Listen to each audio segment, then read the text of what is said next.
대제사장의 무리들이 예수님이 성전에서 가르치실 때에 예수님께 왔어요.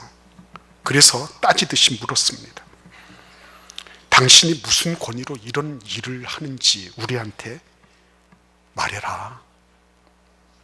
이 얘기는 뒤집어 보면 무슨 말이죠? 우리는 당신에게, 이 사람들은 소위 말하면 권세가들이에요. 기득권을 가지고 있는 사람들이에요. 그런데 이 기득권을 가지고 있는 사람들이 예수님을 보고 당신은 그런 권세나 그런 권위를 부여받은 적이 없는데, 우리가 당신한테 라이센스를, 면허증을 준 적이 없어, 자격증을 준 적이 없는데 당신이 이런 일을 하고 있는 게 뭔 소리냐, 이렇게 따지고 들어온 것입니다. 여기에 대해서 예수님은 아주 명확하게 반문하시면서 이들이 가지고 있는 그 예봉을 다 꺾어버리셨어요. 피한 정도가 아니라 아예 그냥 다 그냥 무력화시켜버리셨어요. 그리고 우리에게도 말씀하시는 겁니다. 우리도 예수님이 지금 이 대제사장과 서기관, 장로의 무리들에게 말씀하셨던 그 질문을 우리에게 던지신다면 우리는 과연 어떻게 답할 수 있을까라고 하는 것입니다. 그래서 먼저 오늘 우리는 예수님이 왜 하필이면 반문을 하시죠. 세례 요한의 세례가 하늘로부터 왔냐 아니면 사람으로부터 왔냐, 이 반문을 하셨어요. 그런데 예수님이 이렇게 반문을 하신 이유가 뭐며 세례 요한을 굳이 끌어오신 이유가 뭘까? 우리가 그거를 살피고자 하는 겁니다. 두 번째는 이렇게 하신 예수님의 진짜 목적이 뭔가, 그리고 이것을 우리의 삶에 비추어 보면서 예수님이 가지셨던 전제와 우리의 삶을 비교 대조해 보고자 하는 겁니다. 맨 먼저 우리 같이 한번 1절과 2절을 읽어보겠습니다.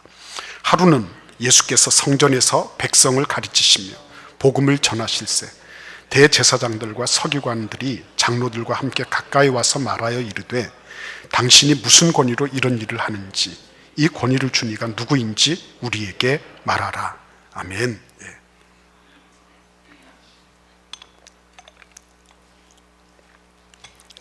우리가 참 감사한 것은요, 우리는 이미 이 결과를 알고 있기 때문에 너무 고마운 거예요. 성경을 읽으면 우리의 처음부터 마지막까지를 다 알고 있잖아요.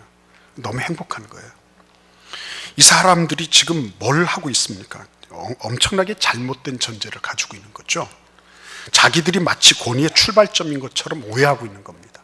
잘못된 전제예요. 우리는 사람으로부터, 물론 사람들이 권위를 주고 어떤 위치를 주고 어떠한 자격을 부여하고 이렇게 합니다. 그러나 그 모든 권위의 출발점이 누구 있죠? 하나님이 주시지 않으시면 어느 누구도 권위와 권세를 가질 수가 없어요. 그런데 지금 예수님 앞에서 이들은 만왕의 왕이 되시고 만유의 주가 되시는 예수님 앞에서 권위를 운운하고 있는 것입니다. 그들은 예수님을 알아야 되는 그런 어떤 전제 조건에 대해서 둘 중에 하나였어요. 하나는 예수님을 알면서도 무시하든지, 아니면 그들은 아예 예수님을 몰라버렸든지, 둘 중에 하나예요. 예수님을 면전에, 목전에서 예수님을 보고 있으면서 의외로 이들은 예수님을 만날 수가 없었습니다. 엄청나게 잘못된 거죠. 우리가 교회에 나와 있지만, 예배를 드리지만, 신앙생활을 하지만 실제적으로 예수님을 모를 수 있어요.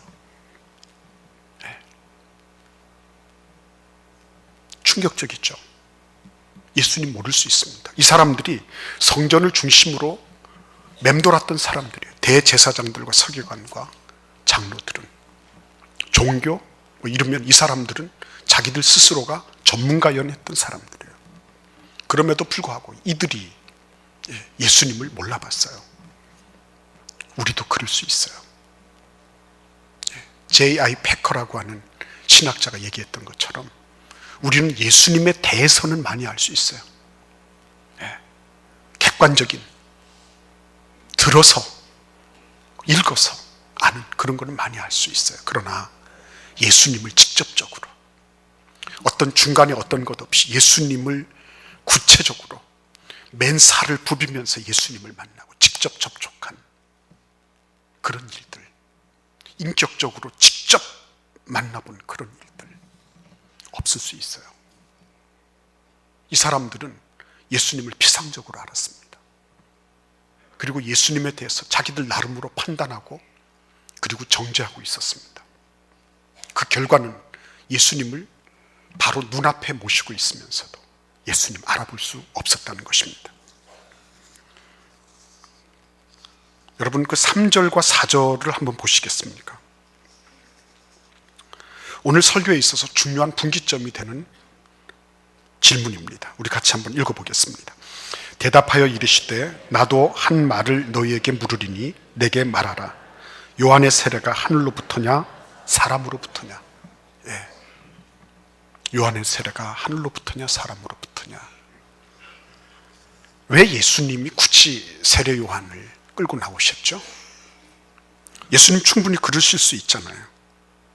얼마든지 놀라운 지혜로 촌철살인의 한 말씀으로 이 사람들을 KO시켜 버릴 수 있어요. 예수님은 얼마든지 그 당신이 지혜의 원천이 되시기 때문에 당신이 왜 성전에서 가르치시고 복음을 전하실 수 있는지 그 모든 명분이나 이런 정당성을 충분히 설파하실 수 있는 분이에요. 그럼에도 불구하고 이렇게 뜻밖의 반문을 하고 계신 거예요. 우리 교회에 처음 오신 분들이나 안 그러면 신앙생활을 시작한 지 얼마 안 되시는 분들은 성경을 이렇게 읽어보시면 세례 요한이라는 사람이 얼마나 예수님을 그때 당시에 세상 사람들에게 소개하고 예수님이 어떤 분이신지를 알려드리려고 예수님보다 6개월 앞서 왔던 사람이라는 것을 알게 되실 겁니다. 그러니까 소위 말하면 예수님에 대해서 선구자 역할을 한 분이 세례 요한이에요. 그래서 많은 사람들이 세례 요한의 말을 듣고 그의 말을 신뢰해서 예수님을 받아들였어요. 그 가운데는 세례 요한의 두 제자도 있었어요. 적어도 2명의 제자는 세례 요한의 문화에 있다가 예수님께로 갔던 그런 제자들이라고 성경은 말하고 있어요. 그러니까 여러분, 세례 요한이라고 하는 사람, 세례 요한의 관문은 곧 무엇을 의미하는 겁니까? 이 관문을 통과하면 누가 계신 거예요? 예수님이 계신 거예요. 예수님이 지금 이 말씀을 하시는 이유는 그러므로 아주 명백하게 우리에게 다가오는 거죠. 무슨 말씀하는 겁니까? 세례 요한을 인정하지 못하는데 너희들이 어떻게 나를 인정할 수 있겠냐는 거예요. 그렇죠? 세례 요한이 인정되지 않는데 어떻게 예수 그리스도를 메시아라고 말할 수 있느냐는 거죠. 이건 중요한 문제예요. 네. 단순하게 그때 당시에 대제사장과 장로들의 문제에서 그치지 않고 오늘날에도 우리에게 이 질문은 여전히 유효하게 적용되고 있는 거예요. 우리는 열매를 요구합니다. 열매가 있었으면 좋겠어요. 저도 막 풍성한 열매가 있었으면 좋겠어요. 그런데 그 열매 이전에 예수님께서는 전제 조건을 말씀하시는 거예요. 열매는 고사하고 씨는 제대로 뿌려나는 거죠. 이 사람들은 제대로 예수님에 대해서 씨를 뿌릴 생각, 예수님에 대해서 전제 조건이 되는 세례 요한마저도 자기들의 기득권을 보호하기 위해서 자기들의 기득권이 침해받을까 봐 세례 요한마저도 거부했던 사람들이에요. 그런데 거기에다 대고 예수님이 무슨 말씀을 하신들 그게 먹혀 들어갈 수 있었겠습니까? 그러니까 이 질문의 모든 것들은 우리에게도 역시 동일하게 적용되는 것입니다. 전제가 충족되지 않았는데 열매부터 구하고 내가 제대로 기도하지는 않았으면서 하나님으로부터 응답을 기대하는 이런 일들은 없는가 하는 거죠. 큰 것에 대한 감사, 이런 것들에 대한 기대는 있는데 작은 것에 대해서 감사할 수 있냐는 거죠. 특별한 거를 상상을 하지만은 내가 평소에 일상의 삶 속에서 충실하냐는 거죠. 그래서 여러분, 이 사람들이 어떻게 됐죠? 그 5절과 6절에 보시면 이들이 스스로 의논합니다. 이 예수님의 질문이 굉장히 날카로웠죠. 너희들이 세례 요한을 인정하지 않는데 나를 인정할 수가 없다. 그렇죠? 나를 인정할 수가 없다. 그러니까 세례 요한의 그 세례가 하늘로부터 왔다.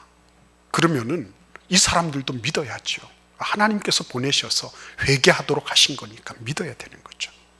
그리고 사람으로부터 왔다 그러면 세례 요한을 부정하는 겁니다. 그런데 이 사람들을 빼고 이 기득권층을 빼고는 다 세례 요한이 하늘로부터 메신저의 역할을 감당하는 그런 존재라는 것을 믿고 그 이스라엘 전역, 유다 전역에서 다 와가지고 세례를 받았어요. 죄의 사함을 얻게 하는 세례를 받았어요.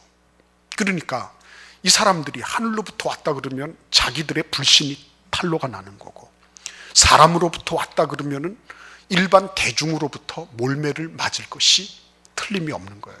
그래서 이들이 선택한 게 뭡니까? 거기 7절 말씀해 보시면 우리는 알지 못한다 하는 말이었어요. 우리는 알지 못한다. 여러분, 이게 어떻게 보면요, 진퇴양난이죠.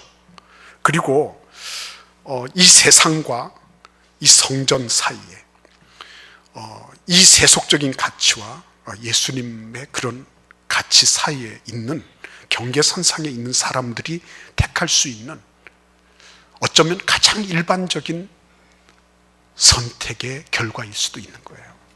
이들은 지금 어떤 겁니까? 이럴 수도 없고 저럴 수도 없어요. 진퇴양난이에요. 그래서 이들이 선택한 거는 안전빵이었어요. 시쳇말로 안전빵이라 그러죠. 안전빵이었어요. 이들은 안전하게 살기를 바랬습니다. 여기에도 괜찮고 저기에도 괜찮은, 여기에도 괜찮은 이미지를 주고 저쪽에도 싫지 않도록 이렇게 만드는 거예요. 그래서 결국은 뭘 하자는 겁니까? 내가 안전하게 이 위기 상황을 모면하는 거. 이게 이 사람들의 지금 최고의 화두였어요. 맞습니다. 이 사람들은 그렇게 해서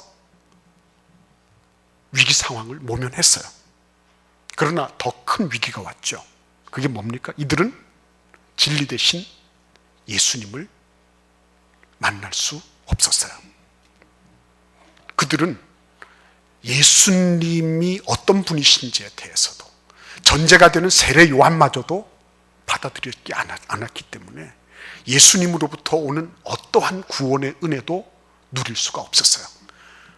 그러면 저한테 이렇게 질문하실 수 있습니다. 목사님, 우리가 그러면 다시 세례 요한교를 해야 됩니까? 세례 요한에 대해서 다시 공부하고 그래야 되는 겁니까? 천만의 말씀이죠. 지금 예수님께서 그때 당시 세례 요한을 말씀하신 것과 마찬가지로 우리의 삶을 들여다보면서 전제가 되는 것이 무엇인지를 살펴볼 필요가 있는 거죠. 예수님은 그런 면에서 우리에게 1절 말씀을 통해서 우리 생의 중요한 전제가 될 수 있는 것들을 가르쳐 주기를 원하시는 거예요. 우리 1절 말씀 상반절을 같이 읽어보겠습니다. 하루는 예수께서 성전에서 백성을 가르치시며 복음을 전하실세. 예, 감사합니다.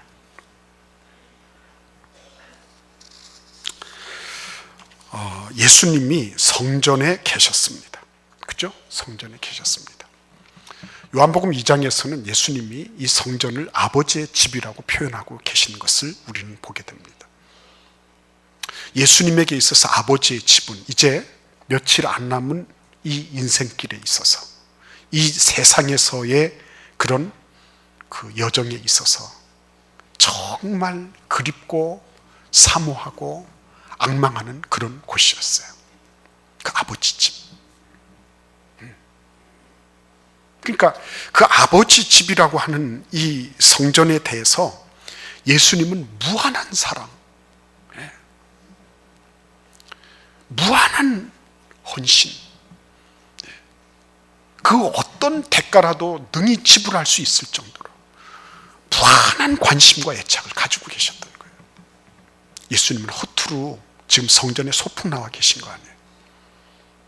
누가가 이 말씀을 기록할 때 예수님께서 성전에서 백성을 가르치시며 할 때에 그냥 어쩌다가 우연하게 예수님이 카메라 앵글에 잡혀서 이렇게 말씀하고 있는 것이 아니라는 거죠. 예수님은 의도적이고 그리고 계획적이고 철저하게 지금 영원한 그런 뒤에 오고 올 수많은 하나님의 백성들에게 내가 마지막 순간까지 나의 공간, 내가 선택할 수 있는 공간은 이곳이야 라고 말한 곳이 바로 아버지의 집 성전이었어요. 그래서 그때 당시에 일반 랍비들은 회당에서 가르치는 것만 허용이 됐고, 이 성전에서 가르치는 것은 허용되지 않았어요. 그럼에도 불구하고 예수님은 그곳에 나오셔서 당신이 이 얼마 남지 않은 인생의 시기를 아버지의 집에서 보내기를 원하셨다는 거예요. 예. 아버지의 집. 내 아버지가 만폭이 뭡니까? 무한한 사랑으로 나를 사랑하시는데 거기 와서 내가 아뢰지 못하고 내가 말하지 못할 일이 무엇이 있겠습니까? 탕자된 그 둘째 아들도 아버지한테로 돌아오니까, 아버지 집으로 들어오는 그 전제가 완성되고 나니까 다 회복이 됐잖아요. 좋은 옷을 입혀라, 손에 가락지를 끼워주라, 신발 신겨라, 살찐 송아지를 잡아라, 그리고 무엇보다도 동네 잔치 벌여라, 그랬잖아요. 다 회복됐어요. 전제가 이루어지고 나면 다 되는 거예요. 내가 씨를 뿌려야 될 때, 울면서 씨를 뿌려야 될 때 씨를 뿌리고 나면 때가 되면 하나님이 추수의 때를 허락해 주시는 거예요. 내가 추수의 때가 언제입니까? 그러면서 막 때를 부리고 불평하고 원망하기 이전에 그 때가 될 때까지 내가 충실하게 씨를 뿌리면 되는 거 아니겠어요? 네. 전제 조건이 이루어진다는 것이 이렇게 큰 축복인 거. 예수님은 아버지의 집에 먼저 존재하기를 원하셨어요. 그곳에 거하기를 원하셨습니다. 아버지 집에서 예수님은 이 세상의 모든 시름과 아픔과 상처와 죄악의 그 더러운 분진들을 아버지 집에서 다 씻어내시는 거예요. 그리고 여러분, 그 1절 중반을 보십시오. 백성들을 가르치셨다 그랬어요. 뭘 가지고 가르치셨어요? 말씀으로 가르치셨습니다. 말씀은 예수님 자신이었고요. 그리고 온 인류, 온 피조세계, 모든 우주 만상의 근원이에요. 그런데 이 예수님이 끝까지, 마지막 순간까지, 종이 울릴 때까지 예수님이 백성들을 가르치시는 거예요. 얼마나 거기에 대해서 예수님이 깊은 관심을 가지고 계신지 아시겠죠? 마지막 순간까지 예수님은 성전을 떠나지 아니하시고 그 무지랭이 백성들을 가르치시는 겁니다. 무엇으로? 말씀으로. 말씀이 모든 것을 다 구성하기 때문에, 이 보이고 보이지 않는 모든 것들은 말씀으로 조형된 것이기 때문에. 그래서 요한복음 1장 3절 말씀, 그가 태초에 하나님과 함께 계셨고 만물이 그로 말미암아 지은 바 되었으니 지은 것이 하나도 그가 없이는 된 것이 없느니라. 모든 것이 말씀으로 되니까, 말씀으로.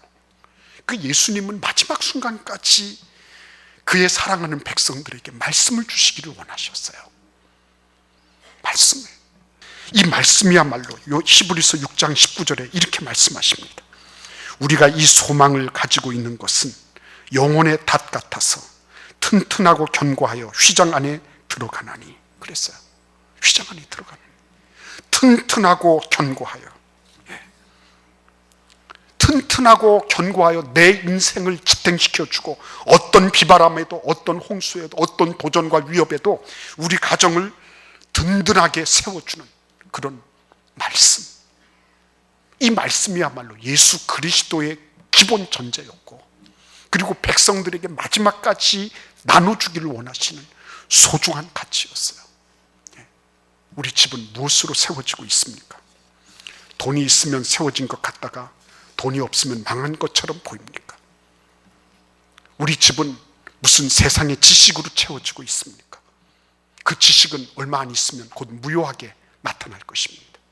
지금도 1초에 연산을 수십만 번 하는 그런 컴퓨터가 나오고 있는데, 사람의 지능이 이제는 5,000년 기보가 이 알파고 하나를 이겨내지 못한 그런 세월에 와 있는데, 지식이 가지고 있는 그 허망한, 그 허무한 그런 자랑들 언제까지 우리가 해야 되겠습니까? 근데 예수님은 영원하신 하나님의 말씀을 주시기를 원하시는 거예요. 이 위에 서야 된다는 것입니다. 아침마다 우리가 왜 말씀을 묵상합니까? 밤에 자기 전에 왜 하나님의 말씀을 붙잡습니까? 말씀대로 되니까, 말씀대로 흘러가니까 결국은 말씀대로 모든 것이 결판이 날 것이니까 이 전제가 있어야지. 그래야 모든 것들이 그 위에 세워지는 겁니다. 이 전제가 없는데, 이게 비어있는데 그 위에 올리면 올릴수록, 높이 올라가면 올라갈수록 더 위험한 것입니다. 거짓과 위선과 가식으로 그때그때 임기응변으로 사람들의 눈을 속이고 자기 양심을 속이면서 그렇게 해서 올라가는 것, 나중에 한달음에 날아가는 것입니다. 근데 하나님의 말씀 위에 세워진 가정, 하나님의 말씀 위에 세워진 인격, 그런 인격은 비바람이 몰아치고 가뭄 한 발이 들이닥친다 할지라도 끄떡없이 넉넉히 때가 되면 열매를 맺고 시절을 쫓아 과실을 맺는 그러한 놀라운 은혜와 축복을 누리게 되는 것입니다. 그래서 여러분, 오늘 말씀으로 예수님은 복음을 증거하셨어요. 그러니까 여러분, 이런 예수님이 우리에게 보여주시는 이런 복음들을 우리가 한번 우리의 삶 속에 비교, 대조해 볼 필요가 있지 않겠습니까? 다른 사람하고 비교하지 말고 예수님하고 한번 비교해 보자는 거죠. 우리는 지금 어떻게 살고 있습니까? 나는 교회를 어떻게 보고 있죠? 나는 지금 내가 살아가는 데 있어서 말씀이 나의 삶에 있어서 얼마만큼의 비중을 가지고 있다고 생각하십니까? 그게 내 삶에 있어서 대전제가 돼 있습니까? 나의 어떤 보조적인 역할을 하는 그런 것으로 전락되어 있습니까? 그리고 생명을 구원하는 것, 내 가족을 구원하고 우리 아이들이, 내 주변에 있는 우리 부모님들이 구원받는 것, 여러분, 생명에 대한 보장이 없는데 거기에다가 돈을 주고 벼슬을 주고 거기에다가 힘을 주고 하는 게 무슨 의미가 있어요? 아무 의미 없는 거죠. 그래서 오늘 우리 하나님은 우리의 전제적인 삶이 어떻게 됐는지를 점검해 보기를 원하세요. 우리는 어쩌면 잘못된 전제를 가지고 노년을 맞이했는지 몰라요. 노년을 잘 보내기 위해서는 젊은 시절을 잘 보내야 되겠죠. 근데 젊은 시절의 전제를 잘못하고 살았는지도 몰라요. 그리고 우리 가정도 하나님으로부터 시작된 것을 망각하고 우리들이 스스로 해보려고 여러 가지로 자녀들에게 상처를 주고 부부간에도 심한 말을 하면서 그렇게 대치하는 그런 일들이 있었는지 몰라요. 그리고 우리들이 하고 있는 여러 가지 것들 가운데서 전제가 잘못된 가운데 출발된 것들이 적지 않이 많이 있을 수 있어요. 그러나 중요한 거는 그 문제가 도출되었을 때, 문제가 있었을 때 그 문제를 바르게 직시하고 돌아오는 거죠. 둘째 아들 탕자는 돌아오면 됐어요. 그렇죠? 말씀으로 돌아가는 거죠. 하나님의 집으로 다시 돌아오는 거죠. 다시 한번 내가 구원받은 그 자리, 그 원점으로 돌아오는 거죠. 거기에 희망이 있는 거예요. 거기에 부활의 은사가 있는 거예요. 절대로 낙심하고 좌절하지 마세요. 내가 지금 이 나이에 무엇을 합니까? 맞아요. 무엇을 하기에는 너무 늦은 나이일 수도 있어요. 그럼에도 불구하고 하나님은 아니야. 둘째는 그냥 아버지 집으로 돌아오면 됐어. 너무 복잡하게 생각하지 마라. 그냥 돌아와. 말씀으로 돌아와. 다시 한번 묵상집을 펼쳐라.